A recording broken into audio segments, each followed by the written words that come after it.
there's a very interesting change that's happened to Michigan property tax law this year. A lot of taxpayers are used to tabulating all their fixed assets as of the end of last calendar year and then filling out an annual form, sending it into their local assessor at this time of year, which is normally due February 20th.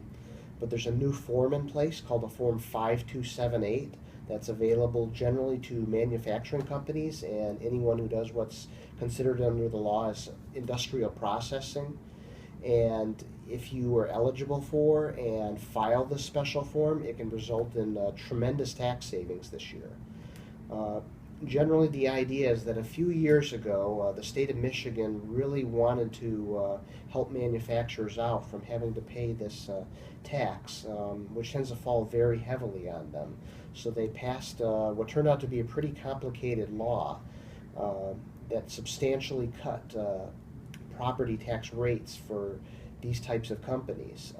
Unfortunately, it's pretty difficult to understand for some people, and this new form, the 5278, isn't always being mailed by the assessor directly to the taxpayer.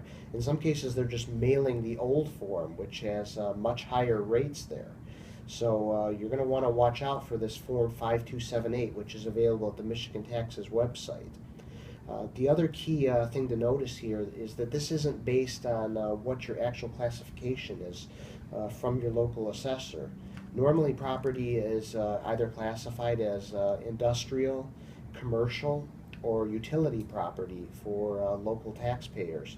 But whether or not you qualify for this new law is more of a facts and circumstances type of situation. So a company that's normally classified as commercial could actually really be involved in industrial processing and qualify for this new form where they can pay tax at much lower rates. An example would be a printing company.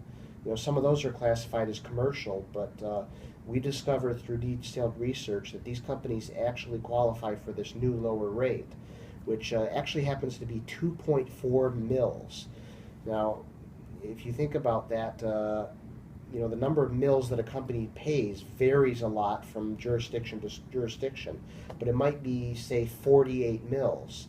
So if you're switching from that to only 2.4 mils, that's a 95% reduction in your total tax. So that's an important thing to watch out for. The forms are still due February 20th, and MRPR is working now with clients to make sure that they file the right form, file it correctly, and file it on time.